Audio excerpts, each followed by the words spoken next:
Ya, assalamualaikum warahmatullahi wabarakatuh. Waalaikumsalam warahmatullahi wabarakatuh. Alhamdulillah wa syukurillah wala haula wala quwata illa billah. Rabbi shrah li sadri wa yassir li amri wahlul 'uqdatam min lisani yafqahu qawli. Amma ba'd.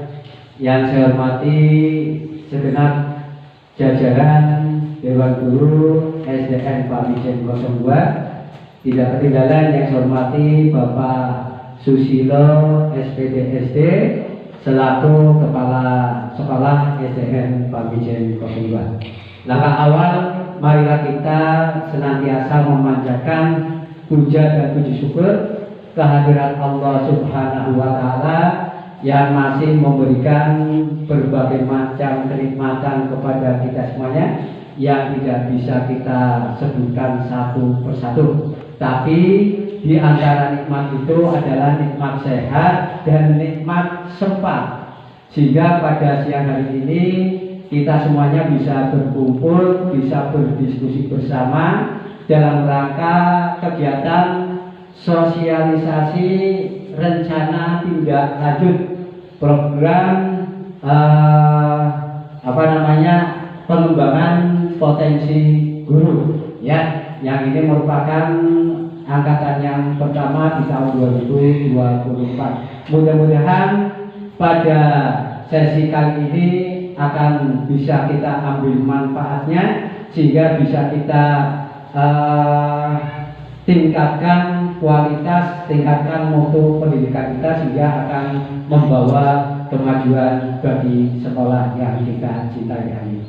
Para hadirin yang kami hormati, ya, perlu kami sampaikan bahwa sosialisasi kaitannya dengan masalah rencana tindak lanjut ini merupakan salah satu tugas yang wajib dilaksanakan, ya, terkait dengan modul yang ketiga, ya, modul yang ketiga, topik yang kesekian kalinya, dan ini merupakan topik yang terakhir. Oleh karena itu sengaja hari ini kita kumpulkan. Nah, maksud dan tujuan diadakannya sosialisasi ini adalah terkait dengan, pertama, ternyata di satu sekolah itu harus ada yang namanya komunitas belajar sekolah, ataupun yang kita kenal dengan namanya KBS, ya. Oleh karena itu dalam rangka memanfaatkan KBS itu, maka kita kumpulkan untuk sekedar sharing, berbagi pengalaman, ya. Jadi di sini ini, dalam sesi ini, dalam kesempatan ini, kita tidak ada istilah menggurui, tidak ada istilah paling pinter, tidak. Tapi di sini sifatnya adalah berbagi pengalaman, berbagi ilmu. Dengan siapa? Dengan teman-teman sejawat yang tergabung dalam komunitas belajar sekolah. Ini untuk komunitas belajar sekolah, ini karena ini merupakan tuntutan yang harus ada. Ini konsep yang saya ambil, ini untuk KBS-nya itu nanti kita beri nama, ya, namanya Cemara Ilmu, ya Pak Anan, namanya KBS Cemara Ilmu.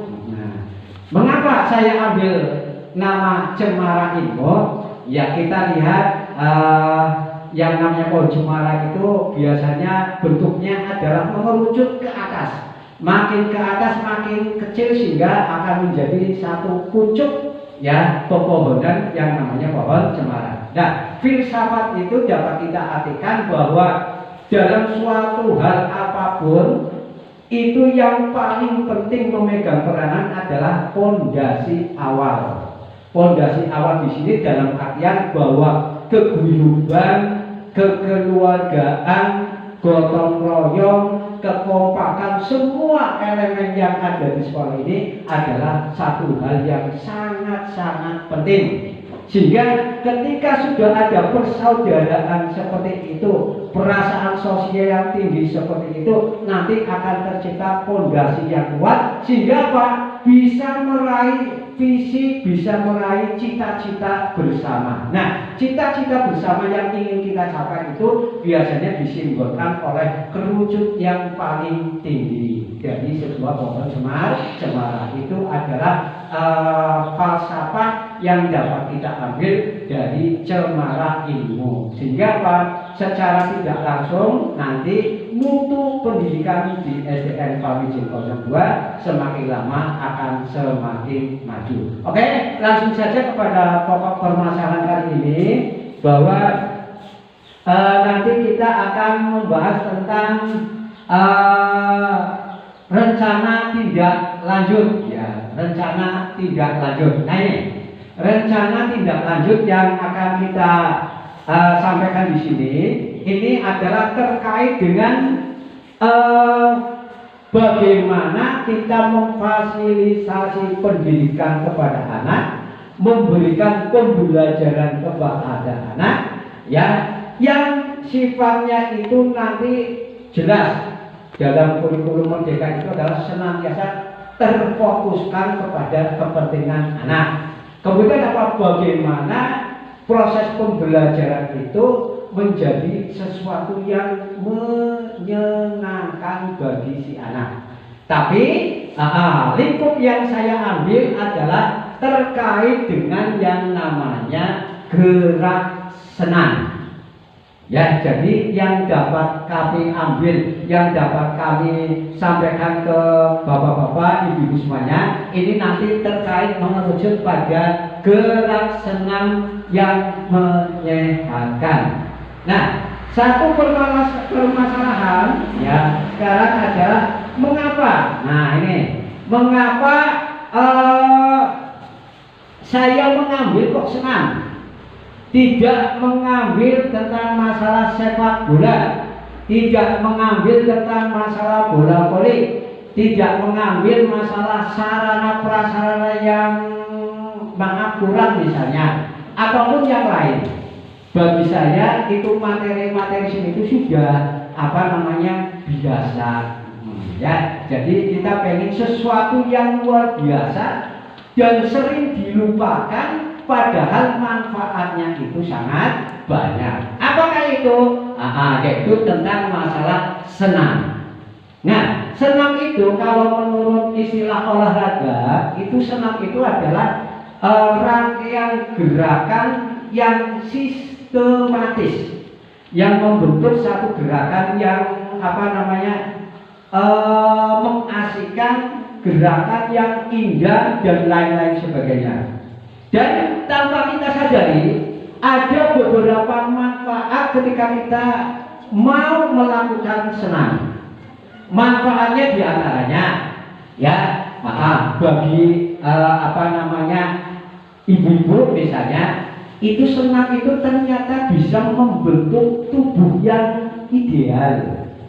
Membentuk tubuh yang ideal, tubuh yang ideal itu seperti apa? Itu yang artinya semampai lah ya, semampai, kemudian membentuk ya. Sehingga apa? Ketika mempunyai tubuh yang ideal itu ternyata akan efek selanjutnya adalah menambah kepercayaan diri. Akan percaya diri. Terus yang ketiga, tanpa disadari pula, ternyata dengan senam itu ternyata mengurangi resiko penyakit jantung. Ya, jadi kalau anda itu mau melakukan senam secara rutin, ternyata manfaatnya itu sangat banyak. Nah, kemudian bagaimana dengan peserta didik? Peserta didik itu seandainya ketika rutin melaksanakan senam, itu ternyata secara psikologis itu akan menambah motivasi belajar. Ya, semangatnya semakin tumbuh sehingga apa?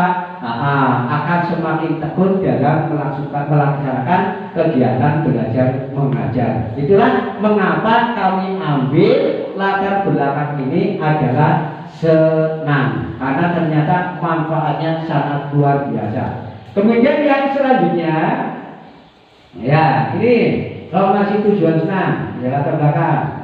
Ya, yang selanjutnya, nah ini tujuan program. Bapak-bapak, ibu-ibu, hadirin yang kami hormati, ini ada beberapa tujuan. Mengapa kita perlu menyelenggarakan senam secara rutin? Ya, di sekolah yang kita cintai ini. Ternyata ada beberapa tujuan, yaitu ini ya, meningkatkan waktu ini dalam mengikuti pelajaran khususnya adalah PJOK. Tapi ternyata bapak-bapak, ibu, pengaruh senam itu tidak hanya di pelajaran PJOK secara khusus. Nah, dari kegiatan program ini, ya, nanti yang kami harapkan ketika siswa menerima pelajaran dari hari Senin misalnya sampai dengan 1 minggu ke depan, ya, itu kalau dilakukan secara terus-menerus, itu siswa pasti akan mengalami suatu bentuk kejenuhan ataupun kebosanan. Makanya kami mengharap pada dewan guru yang ada, tidak salahnya apabila misalnya terjadi pergantian jam dari pelajaran IPA misalnya ke pelajaran PKN misalnya, itu terlebih dulu dilakukan senam-senam kecil. Iya. Di dalam kelas saja, anak disuruh berdiri, disuruh menggerak-gerakkan tangan, menggerak-gerakkan badan, menggeleng-gelengkan kepala, ataupun yang kita kenal namanya breathing. Nah, itu ternyata manfaatnya luar biasa.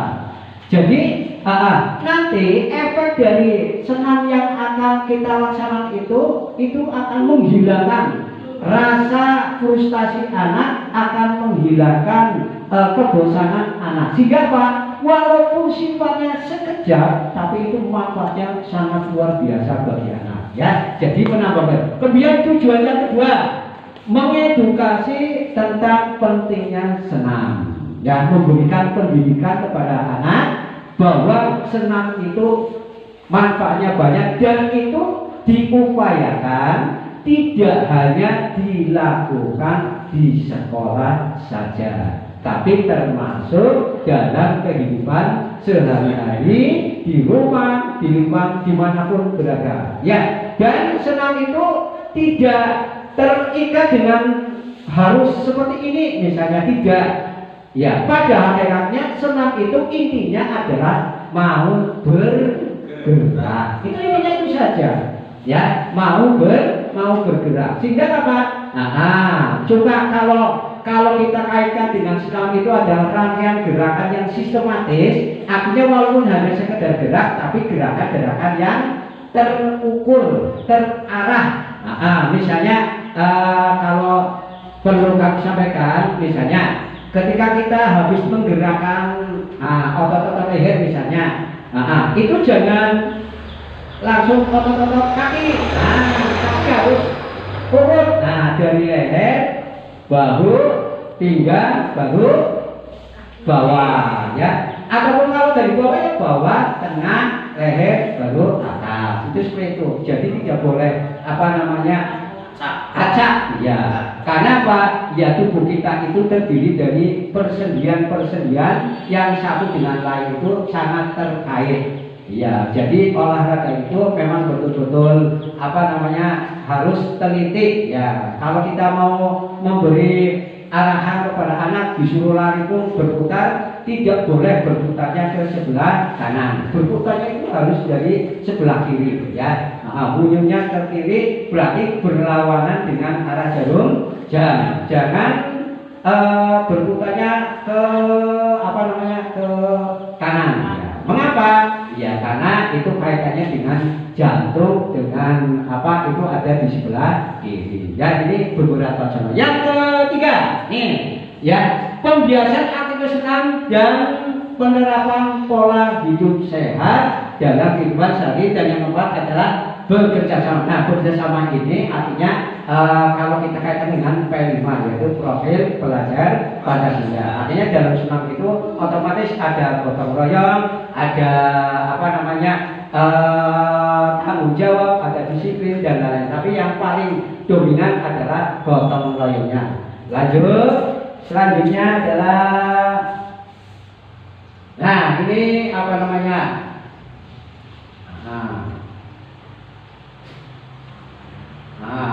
Inilah saja aset yang dimiliki. Nah, mengapa kita memilih senam? Karena perlu kami ketahui dan kami sadari bahwa yang namanya senam, ini kalau kita sebutkan, dan ini merupakan bukti yang ada bahwa di SDN Pamijen 02 itu setiap hari Sabtu diadakan senam bersama, di mana pada saat senam bersama itu diikuti oleh semua siswa, juga diikuti oleh semua dewan guru. Jadi tanpa terkecuali semua komponen yang ada di SDN Pamijen 02 ini ikut terlibat dalam senam. Makanya kami ambil alasan judul kenapa senam yang kita pakai. Nih, aset yang kita miliki, satu, aset manusia. Aset manusia itu ada guru, kemudian juga ada kepala sekolah. Ya, kalau dulu otomatis alhamdulillah guru di sini sudah sesuai dengan kompetensinya masing-masing, sesuai dengan spesifiknya masing-masing. Kelas 1, kelas 2, kelas 3, kelas 4, kelas 5, kelas 6, guru paginya juga ada, guru olahraganya juga ada. Itu artinya semuanya sudah sesuai dengan bidangnya masing-masing. Kemudian aset fisik. Nah, aset fisik itu bisa kami contohkan di sini ada halaman sekolah. Halaman otomatis satu peran yang penting juga sebagai tempat terlaksananya kegiatan. Ya, kita halamannya luas sehingga bisa menampung semua peserta untuk mengikuti senam. Kemudian ada perangkat komputer, ada sound system dan lain-lain sebagainya. Kemudian juga aset sosial. Aset sosial di sini adalah seperti apa yang tadi kita sebutkan. Di sini ada yang namanya KBS, Komunitas Belajar Sekolah. Ya, itu yang pertama. Terus ternyata tanpa kita sadari, ternyata di samping kita, tetangga kita itu juga ada komunitas ibu-ibu peserta senam aerobik yang ada di pemerintah desa. Ya, itu ternyata juga ikut juga memberikan gambaran aset yang ada di lingkungan kita. Kemudian aset lingkungan. Nah, aset lingkungan artinya kita berada di posisi pedesaan di mana udara itu sangat bersih, masih sangat nyaman, masih sangat segar, sehingga itu bisa secara tidak langsung akan menyehatkan tubuh kita apabila kita melaksanakan senam. Ya, jadi tingkat kebugarannya akan semakin lama semakin meningkat. Dan yang terakhir adalah aset finansial. Aset finansial ini artinya bahwa di kegiatan yang kita laksanakan, kadang-kadang habis senam ada kegiatan pemberian susu gratis, ya, itu diambilkan ada yang dari dana bos dan juga dari dana lain yang sifatnya tidak mengikat, sepertinya adalah dansos dan juga mungkin dari para guru, donatur dan sebagainya. Ini beberapa hal terkait dengan aset yang dimiliki. Kemudian yang selanjutnya, struktur program. Struktur program dan mitra. Nih, iya, ini untuk kita ketahui bahwa untuk kegiatan ini diikuti oleh masing-masing guru kelas, ya, dari kelas 1 sampai kelas 6, karyawan-karyawati, kemudian juga ada termasuk wali murid yang pas kebetulan ada di sekitar ikut kegiatan ini. Kemudian di jenjang kita ada kelas A, kelas B, dan kelas C.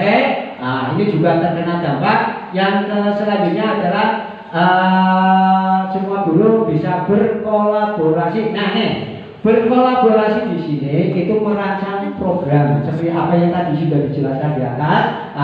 Seperti ada pergantian jam, jangan lupa diselingi dulu dengan yang namanya ice breathing berupa gerakan-gerakan ringan yang maksudnya adalah untuk melemaskan otot-otot sehingga ada oksigen baru yang akan menambah semangat pada diri siswa. Kemudian yang selanjutnya adalah mana dia? Oh, terima kasih sudah. Ini apa satu? Nah, kemungkinan tantangan. Nah, ini terakhir. Kemungkinan tantangan. Ya, bapak-bapak, ibu-ibu, perlu kita pahami bersama bahwa setiap program apapun yang kita rencanakan itu yang harus kita pikirkan adalah satu, kemungkinan terlaksana dan juga kemungkinan tidak terlaksana. Kalau kemungkinan terlaksana itu sudah jelas, tapi yang perlu kita pikirkan adalah kemungkinan apabila program yang kita susun itu tidak terlaksana. Nah, di sini kita harus mengambil evaluasi, menilai apa yang muncul, yang menyebabkan permasalahan apa yang menyebabkan sehingga program itu tidak terlaksana. Nah, kalau menurut saya itu diantaranya tantangannya adalah kita kadang-kadang memberikan program, tapi program yang terlalu muluk-muluk misalnya itu juga jadi tantangan sehingga dalam pelaksanaannya tidak bisa kita capai. Kemudian terlalu membosankan misalnya itu juga akan menjadi kendala bagi kita. Kemudian tidak kalah pentingnya ya ketika kita mau senam misalnya ya bluetoothnya mati, jaringan internetnya mati ya, ataupun salonnya yang rusak. Nah, itu juga termasuk kendala-kendala, tantangan-tantangan yang bisa kita antisipasi sehingga ini bisa menjadi penilaian. Dan selanjutnya yang terakhir adalah terima kasih. Ya, ini beberapa hal terkait dengan tugas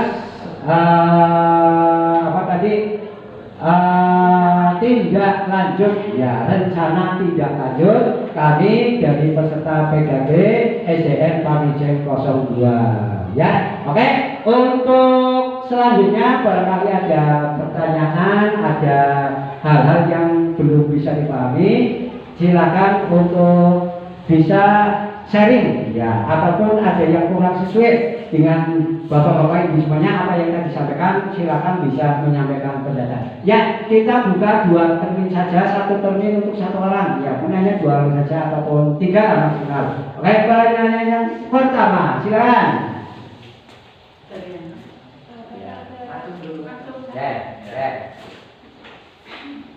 Isyarat. Putri itu isyarat pertanyaan. Ya.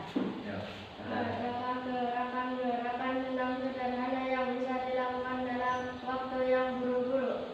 Oh, pertanyaannya bagaimana? Adakah gerakan senam yang dilakukan Sederhana? Adakah gerakan senam sederhana yang bisa dilakukan dalam waktu yang buru-buru? Adakah gerakan senam sederhana yang dilakukan terburu-buru? Artinya ya kalau gampangan singkatnya lagi kegiatan ya, ada ya, ada banyak sekali. Misalnya kita sambil berangkat sekolah pun ya sambil tuwa bapak maknam jumpa tuwa sambil jalan tidak apa-apa, ada banyak ya, banyak sekali ya. Umpamanya lagi lebih sederhana lagi ya, kamu cuma sekedar 1, 2, 3, 4, 7, 8 itu juga termasuk gerakan senam. Yang penting ini itu bisa dilakukan secara kontinu ya, secara kontinu ya. Jadi ada apa? Satria, bagus sekali pertanyaan. Jadi gerakan senam apabila dilakukan secara terburu bisa banyak sekali cara. Yang penting apa? Kita menggerakkan tubuh. Dan ini kami contohnya aja. Misalnya kita bergerak seperti ini, ya, dari semua badan bergerak cuma kayak gitu. Itu ternyata bisa menghilangkan kalori sekian persen yang ada dalam tubuh kita. Dan itu ternyata menurut penelitian penelitian itu juga bisa mengurangi resiko stroke. Nah, kalau kita hanya sekedar ini, nah sampai-sampai ada pendapat bahwa ketika habis makan tuh ya kita jangan santai. Kebanyakan kita kan sekarang kalau makan waduh apa memang santai latan jago ketiduran. Itulah sumber penyakit yang sebetulnya seperti itu. Makanya kalau habis makan jangan lupa ya kita cuma bergerak saja sambil jalan ya 5 menit itu ternyata manfaatnya luar biasa itu ya. Jadi ada. Oke, terima kasih, tepuk tangan untuk Ananda Satria. Oke, terima kasih. Monggo pertanyaan kedua. Saya Pak. Oh ya, monggo. Iya, Ibu Nur Faikah dari kelas 5. Terima kasih waktunya. Saya yang bertanya tentang kaitannya dengan senam. Senam itu kan sifatnya ceria, di mana dilakukan dengan perasaan siswa yang gembira, yang bahagia seperti itu. Kemudian di depan itu anak-anak sudah mengikuti gerakan dengan baik, dengan bagus. Tetapi terkadang di belakangnya atau di barisan paling akhir itu ada beberapa anak yang kalau senam itu mereka tidak seperti mengikuti gerakan yang semestinya seharusnya. Mereka kadang membuat gerakan yang asik sendiri seperti itu. Nah, untuk menangani hal tersebut itu bagaimana? Padahal mereka sudah senang bahagia gitu. Ternyata di belakang mereka hanya asik dengan gerakan sendiri tanpa mengikuti arahan yang benar seperti itu. Itu bagaimana tanggapannya? Oke, ini pertanyaan yang bagus sekali, kritis sekali terkait dengan beberapa siswa di belakang yang tidak mengikuti irama yang seharusnya. Ini ada beberapa faktor. Tadi kalau kita kenalkan dengan istilah bahagia itu banyak versinya sesuai dengan kita. Ya, kalau menurut cita-cita itu bahagia kalau engkau bisa tersenyum misalnya, senyum itu dikatakan bahagia. Itu apalagi ada lagi bahagia itu kalau kamu dekat denganku. Nah itu sebagai tanda bahwa ternyata makna bahagia itu sangat banyak sekali. Nah terkait dengan pertanyaan, ketika anak yang di belakang itu kok tidak mengikuti gerakan yang seharusnya, itu kemungkinannya satu, memang anak itu tidak menguasai, ya, tidak mampu dengan senam yang sedang dipraktekkan saat itu. Nah, terus yang kedua, mungkin anak juga mempunyai satu pandangan, senam kan sing penting intinya gerak, ya, gerak apapun. Nah, itu juga mungkin bisa mengartikan, mereka berarti bisa mengapresiasikan kebahagiaannya walaupun dengan hanya gerak seperti ini. Nah, makanya disinilah pentingnya yang namanya pendampingan guru, ya. Sehingga ketika ada beberapa anak yang tidak mengikuti gerakan itu akan menjadi inventaris kita agar dia itu ditindaklanjuti, ya. Sehingga bisa diberi satu waktu khusus mereka diajari dengan senam yang biasa dilaksanakan di sekolah, ya. Itu bisa berbagai macam teknik, ya. Kalau mereka belum tahu, ya berarti itu kan menjadi evaluasi kita mengapa anak itu tidak mampu bergerak. Ya, itu evaluasinya, sehingga kesimpulannya adalah kita sebagai seorang pendidik, guru harus memberi pendampingan, ya. Kita jelas bahwa program pembelajaran apabila ada siswa yang sudah mampu mencapai suatu kompetensi tertentu, maka dia layak mendapatkan penghargaan. Tapi bagi yang belum mampu memenuhi suatu kompetisi, maka dia akan mendapatkan semacam remedi. Nah, mungkin bagi anak-anak yang tadi tidak mampu seperti itu, akan kita itu memberi perbaikan. Caranya bagaimana? Caranya adalah memberikan waktu khusus kepada mereka untuk mendidik senam yang biasa dilakukan. Seperti itu, Bu. Oke. Ya, jadi bahagia itu maknanya sangat sangat apa namanya sangat luas ya. Mungkin bagi anak ya ketika intinya tadi itu dalam olahraga itu kata kuncinya adalah mau bergerak. Intinya kalau olahraga itu sama mau bergerak.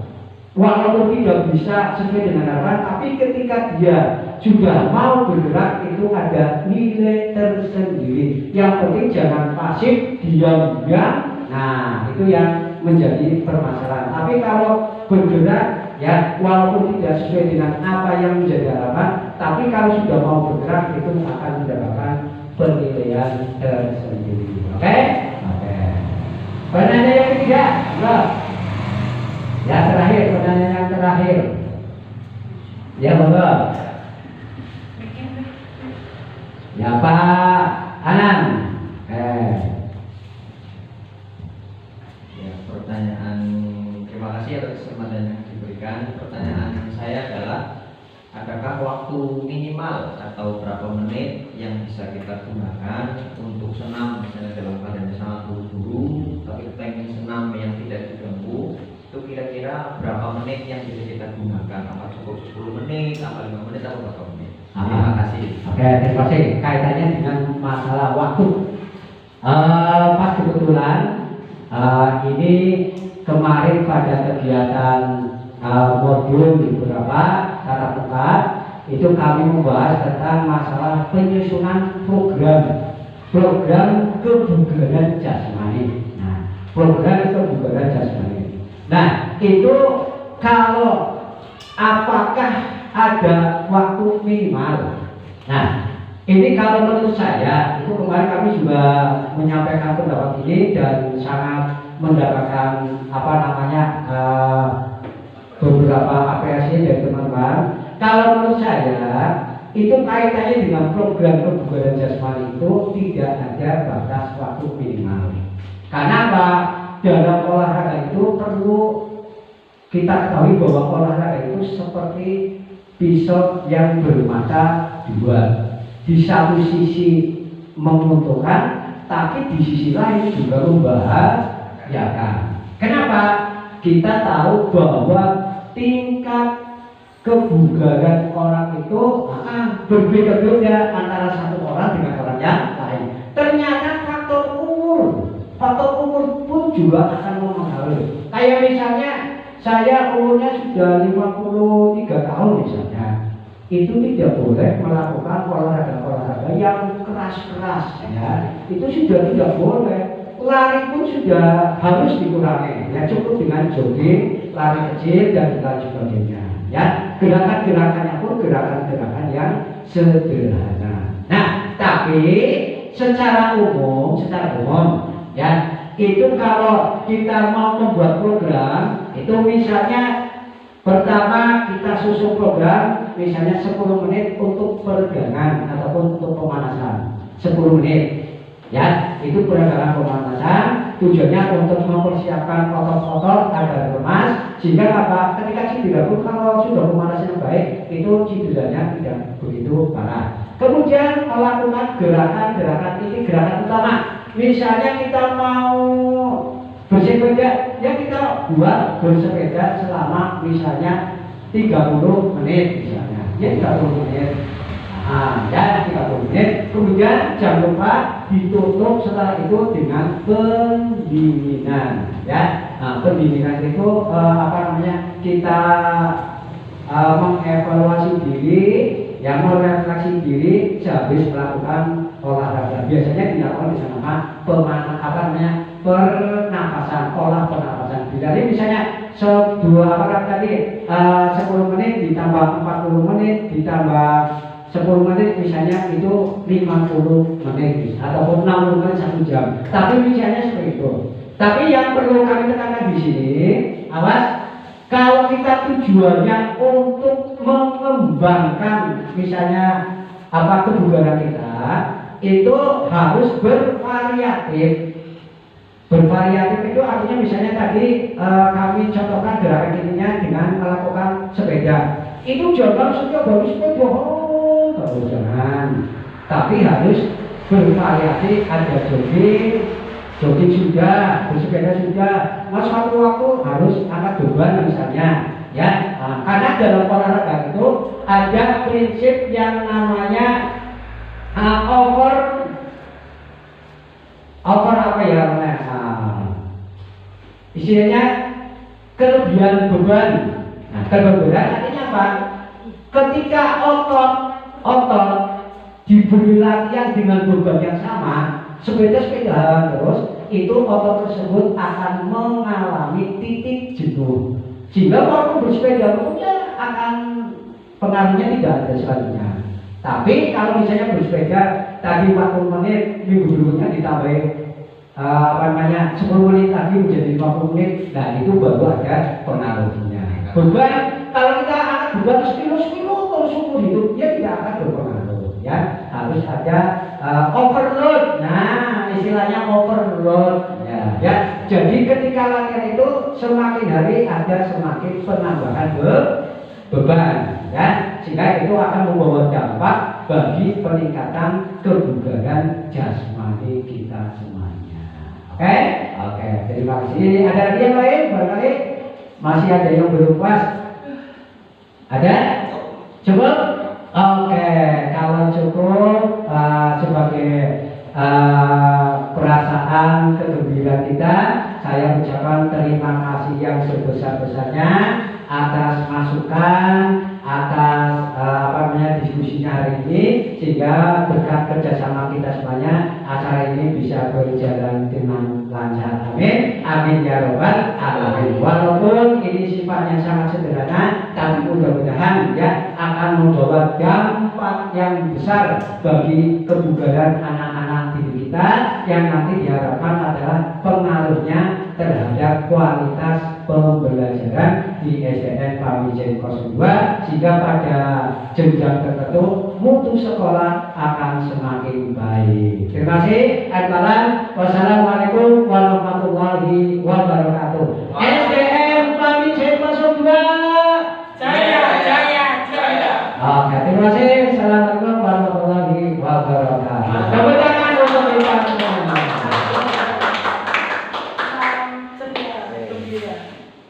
Istilah ini di